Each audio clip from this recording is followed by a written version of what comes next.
Hello friends, तो आज हम पढ़ेंगे मैनेजमेंट का टॉपिक विद्यालय प्रबंध समिति यानी school management committee SMC. School management जो कमेटी है वो कक्षा 1 से 8 तक लागू होगी। तो चलिए अब शुरू करते हैं पढ़ना। विद्यालय में समुदाय की सहभागिता व स्वामित्व को बढ़ाने के लिए विद्यालय प्रबंधन समिति का गठन किया गया है। आरटीई की धारा 21 भाग 1 तथा जो राजस्थान आरटीई 2011 है उसके अध्याय 2 की धारा 3, 4 और 5 के अनुसार प्रत्येक सरकारी उच्च प्राथमिक विद्यालय में विद्यालय प्रबंधन समिति को स्थापित किया जाएगा। यानी कि भारतीय जो आरटीई की धारा 21 में और भाग 1 में, भारत का जो आरटीई उसकी धारा 21 में और भाग 1 में क्या होगी, एसएमसी होगी। और जो राजस्थान का आरटीई 2011 है उसमें अध्याय 2 की धारा 3, 4 और 5 में एसएमसी का गठन होगा। हमें इतना याद रखना है कि राजस्थान में एसएमसी जो है वो आरटीई की कौन सी धारा के अंतर्गत आती है। तो आरटीई 2011 के अध्याय 2 की धारा 3, 4 और 5 के अनुसार प्रत्येक जो सरकारी उच्च प्राथमिक विद्यालय यानी कि जो कक्षा 1 से 8 तक के गवर्नमेंट स्कूल हैं उनमें एसएमसी की स्थापना की जाएगी। तो चलिए अब आगे बढ़ते हैं। राजस्थान में 10 मई 2011 से विद्यालय प्रबंधन समिति के प्रारूप को प्रारंभ किया गया। एसएमसी का प्रारूप का प्रारंभ कब किया गया? 10 मई 2011 को। ये दिनांक जो है वो हमें याद रखनी है, ये एग्जाम में पूछी जा सकती है।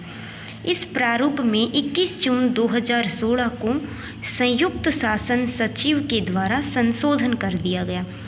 एसएमसी राजस्थान में प्रारंभ हुई 10 मई 2011 को और इसमें संशोधन हुआ। कब हुआ संशोधन? 21 जून 2016 को संशोधन हुआ।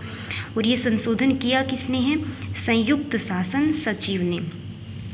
जिस समय ये संशोधन हुआ 21 जून 2016 को, उस समय हमारे जो राज्यपाल थे राजस्थान के वो थे शिवराज पाटिल और मुख्यमंत्री हमारे अशोक गहलोत थे।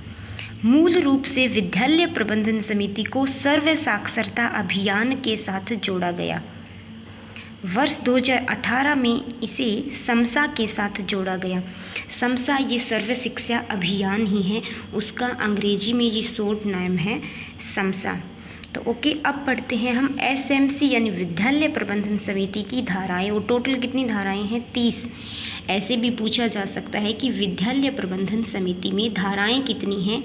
तो 30 धाराएं हैं। तो अब हम पहली धारा पढ़ते हैं। धारा 1 में क्या है? विद्यालय प्रबंधन समिति का नाम संबंधित विद्यालय के नाम पर ही रखा जाएगा।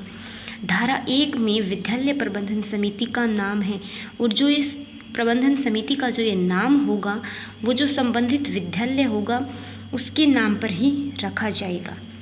धारा 2 कार्यालय और कार्य क्षेत्र प्रबंधन समिति के कार्यालय को संबंधित विद्यालय में या विद्यालय के खेल के मैदान में स्थापित किया जाएगा। यानी कि जो प्रबंधन धारा 2 में प्रबंधन समिति के कार्यालय और कार्य क्षेत्र का जिक्र है और उसका जो कार्यालय और कार्य क्षेत्र है वो विद्यालय के जो खेल का मैदान है उसमें स्थापित किया जाएगा। प्रबंधन समिति का कार्य क्षेत्र संबंधित विद्यालय तक ही सीमित माना जाएगा। ये प्रबंधन समिति जो है ओनली फॉर स्कूल के लिए है, स्कूल तक ही सीमित होगा, अन्य क्षेत्र से इसका संबंध नहीं होगा। केवल और केवल विद्यालय के कार्य क्षेत्र के साथ ही इसका संबंध होगा। अब पढ़ते हैं हम धारा 3। धारा 3 में है प्रबंध समिति के उद्देश्य, कि भाई ये किस उद्देश्य से स्थापित की गई है, इसका जो मोटो है वो क्या है। विद्यालय की विकास योजनाओं के प्रारूप को तैयार करना, विद्यालय कोष का निर्माण करना, बजट यानी कि स्कूल के लिए बजट का निर्माण करती है, भी कितना बजट कहाँ पर खर्च करना है।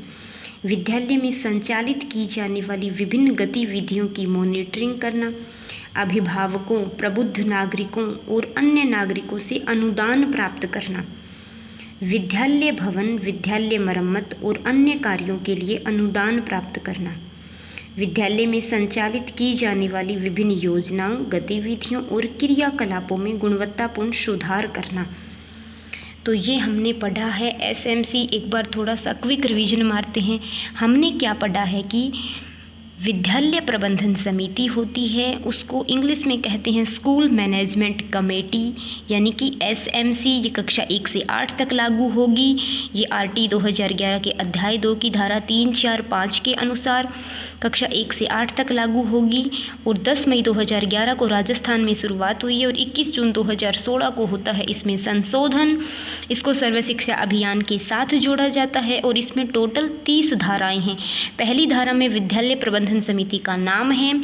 सेकंड में है इसका कार्य क्षेत्र कि ये खेल के मैदान में स्थापित होगी। थर्ड में है इस समिति के उद्देश्य, जिसमें विद्यालय की विकास योजनाओं को उसका निर्माण, विभिन्न गतिविधियों का और क्रियाकलापों का जिक्र किया गया है। तो दोस्तों, इससे आगे हम कल अध्ययन करेंगे। इतना आप सभी को याद होना चाहिए। यदि वीडियो अच्छी लगी तो लाइक करना, शेयर करना। धन्यवाद। जय हिंद, जय भारत। कल मिलते हैं।